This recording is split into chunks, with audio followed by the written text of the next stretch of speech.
There comes a moment in every woman's evolution, a split second of silence where she realizes the enemy was never just the narcissist. It was the contract her shadow wrote for survival. The one that said, I will earn love through self-abandonment. I will mistake chaos for chemistry. I'll call the wound my soulmate. You didn't just attract pain, you participated in its renewal. Not because you're broken, not because you're weak, because your nervous system was trained to worship what hurt it. Because unhealed loyalty will have you protecting the person, the story, the dynamic that's burning you alive, just so you don't have to face who you'd be without it. That is a shadow contract, the invisible vow that says, I'll trade my truth for belonging, the agreement your body made before your mind ever had a choice.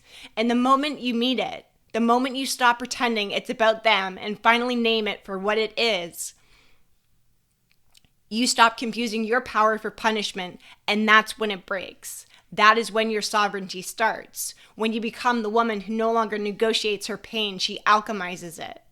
I'm Megan Webster, a trauma-informed strategist and abuse recovery coach, and the woman narcissist hopes to never meet twice.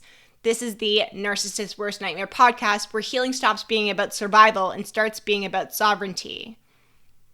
This is for you, the woman who's already done the work, the therapy, the boundaries, the detachment, the reflection, and finally steps into her next evolution of discernment. And you stop fearing the fire and start forging yourself in it. You are ready to date again, to be open, to trust yourself and your magnetism without collapsing back into old patterns. This is the episode that's going to change the game for you. What is a shadow contract really? Your shadow is the part of you that carries everything you repressed to stay loved. It's the desire you were told was too much, the rage you were told was unladylike, the intuition you were told was wrong. It's the versions of you that got exiled so you could survive in someone else's story. When you were a child and felt tension in the room, your body learned to shrink before the storm hit.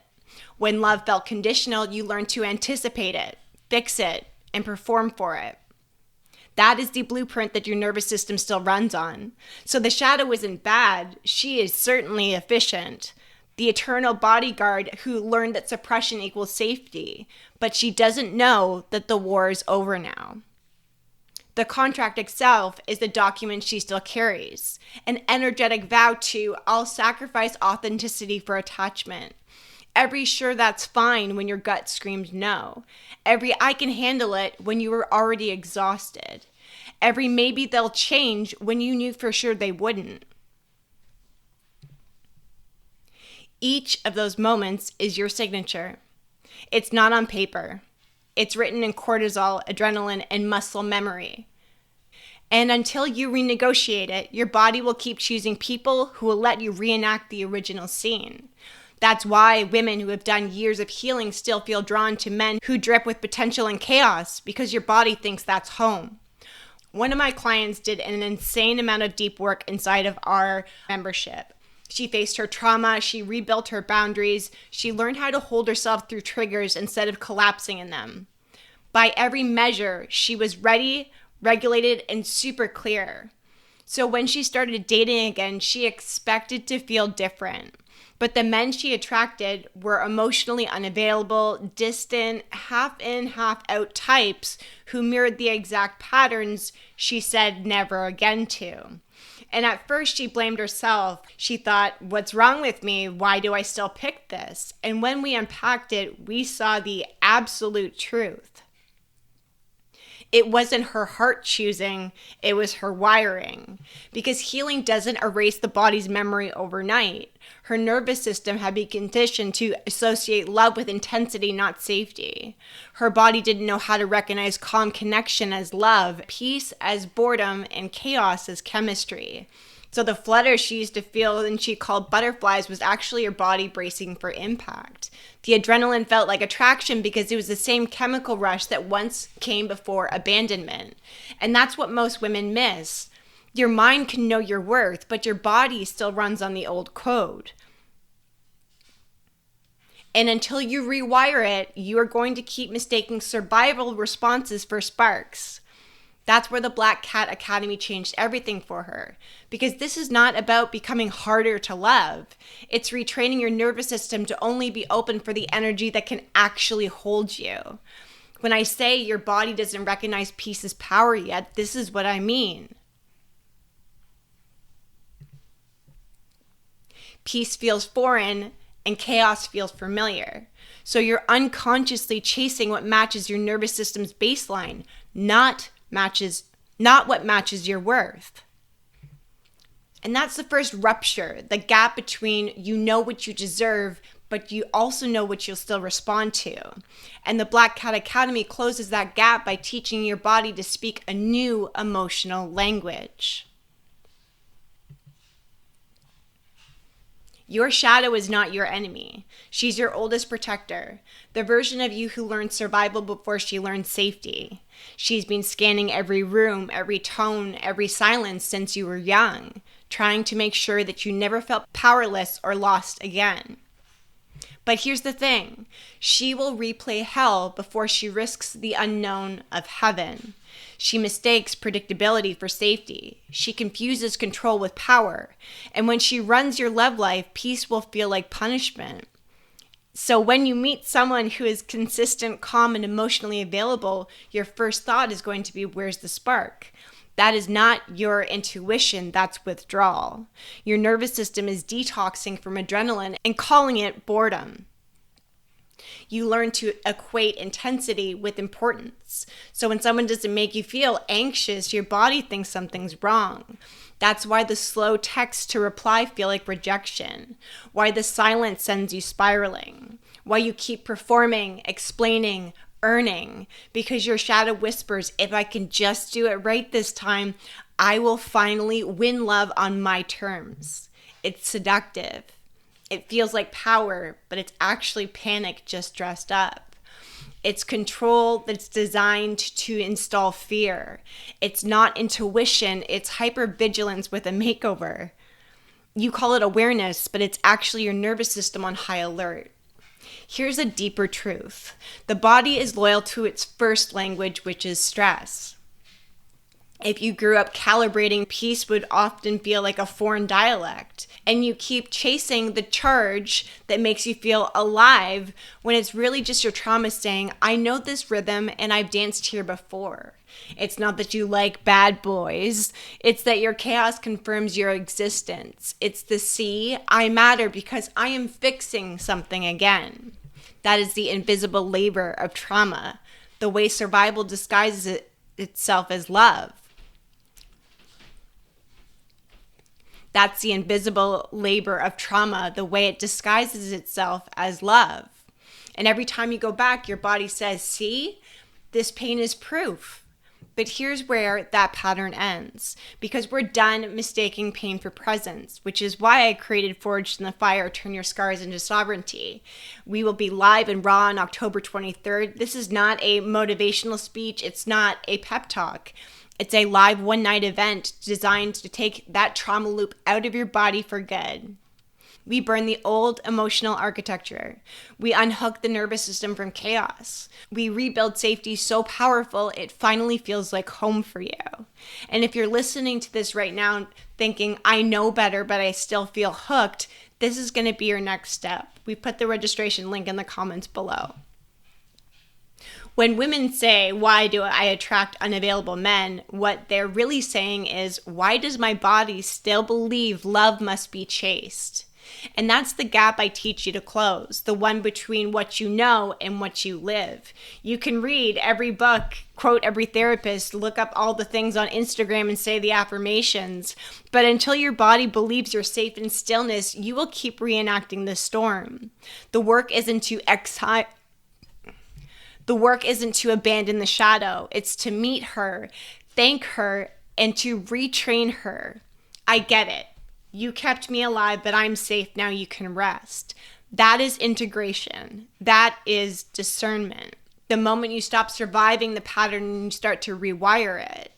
It's the turning point between self-protection and self-possession, where the woman you used to be hands the mic to the one you're becoming. Shadow work is also not about fixing. It's about facing. You cannot out-logic what was created in survival. You have to feel your way through it. Integration means you stop treating the shadow like a virus to delete and start treating her like a language to translate. You ask her questions instead of condemning her choices. What were you protecting me from? What did you believe would happen if I stopped? Because every destructive pattern is a distorted version of devotion. She was trying to love you through control. That part that overgave, that's your capacity for devotion untrained. The part that tolerated chaos, that's sensitivity unanchored. The part that craved validation, that is your magnetism aimed at mirrors instead of matches. You don't kill the shadow, you promote her. You teach her a new role, a guardian of your discernment. She stops scanning for threats and starts reading energy. She stops performing and starts protecting. The first time I dated after leaving my marriage, I thought I was ready. I told myself I'd done the healing work, that I would never tolerate chaos again. And then I met him. Kind, consistent, emotionally available, said all the right things, the type of man that I would pray would show up in my life. But my body didn't know what to do with that piece. It itched for the chase. It craved a high. It wanted the familiar pull of proving, earning, fixing, justifying. There was nothing wrong with him.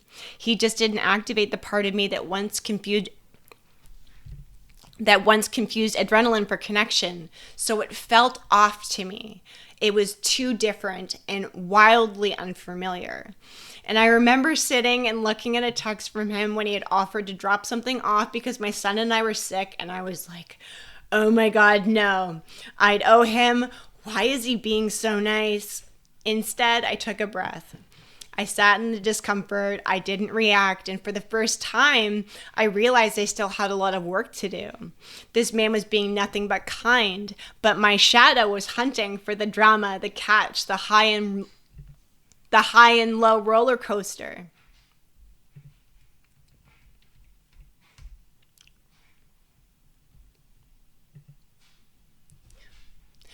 But my shadow was still hunting for the drama, the catch, the high and low emotional roller coaster. The thing I swore I didn't want, I still had an attachment to. For me, that was a moment that changed a lot because it was showing me I wasn't broken. I was just detoxing my past. And the antidote wasn't a smaller heart. It was a stronger nervous system. Leaning into feeling deserving of safety, of compassion, of care. It was so foreign to me that it felt disruptive. And that was the moment that the Black Cat Academy was born. Because women like us, we don't need to love less. We don't need to pull back or stop. We need to stop loving from a place of lack. This is the pivot where healing becomes embodiment, where the once anxious woman becomes the observer, where the woman who begged becomes the one who blesses and releases. You stop asking, is this love? And you start asking, does my body feel regulated? You stop labeling chaos as passion, and you start calling it what it is, unresolved pain dressed up as chemistry. You stop needing to prove your worth through pain, and you start protecting your peace through presence. This is the Black Cat Academy frequency, dark feminine power, velvet and steel boundaries, energy that whispers, I am so safe within myself. Men feel it, the world needs it, and your body can finally exhale. So what does a new contract sound like? I no longer perform for love. I no longer confuse effort with worth. I no longer chase anyone who needs convincing. And here's the part that no one's going to tell you. This is not some big declaration. It's discipline. You will practice it every day. In the pause before you text back. In the silence you don't rush to fill. In the moment you walk away without an explanation. You let the fire teach you patience. You let the stillness teach you strength. And you let your shadow teach you power. Because you're not waiting for closure anymore. You are creating it. You're not chasing potential, you're choosing peace. You're not begging to be seen, you embody visibility. The woman who used to panic in silence now sits in it like a throne. The woman who used to beg for closure now creates it with her own standards. The woman who once feared her power now realizes it was never the fire that burned her. It was staying where she had already turned to ash. She doesn't need to announce her boundaries anymore. Her energy makes them clear. She does not explain her standards. She is the standard. And she doesn't fight for respect. She walks in it. This is why Forged in the Fire matters. It is not a metaphor. It is an invitation. October 23rd, live event, one night designed to burn the old vows out of your body so you can finally live the new contract that you've written. It's where the emotional noise quiets and your clarity gets loud. Where the nervous system stops being a battlefield and starts being your compass. You are going to stop waiting for permission to evolve because you remember you were the permission all along. We're going deep into nervous system reprogramming, trauma alchemy, and power reclamation. You will walk out of that room different, grounded, calm, untouchable. Secure your spot now, because once you've done the work, the next time that chaos knocks, your body doesn't flinch, it evaluates. It does not shrink, it studies. It doesn't spiral, it stands tall. And that's what discernment looks like in the body. Steady pulse, slow breath, no urgency to prove, perform, or persuade. This is your new contract, written not in fear but in frequency, signed without apology and with authority. You get to be the living embodiment of a woman who's walked through the fire, rebuilt her nervous system, and walks through your life untouchable. You're the kind of woman who doesn't beg to be chosen, she simply is. Because you remembered the fire was never meant to destroy you. It was meant to reveal the woman that can walk through it and still rise glowing. If this episode cracks something open in you, good, that means there's a part of you that used to settle that just woke the fuck up. Share this with another woman who's done the healing but still feels the pull of her old patterns. Hit follow so you do not miss the next one. Send me a DM on Instagram and tell me what landed for you. And when you're ready to go deeper, join me inside the Black Cat Academy, where women in healing learn to date with discernment, lead with magnetism, weaponize their empathy, and never mistake intensity for intimacy again. This is the Narcissist Worst Nightmare podcast. And remember, your power isn't in who you attract, it's in who you no longer respond to.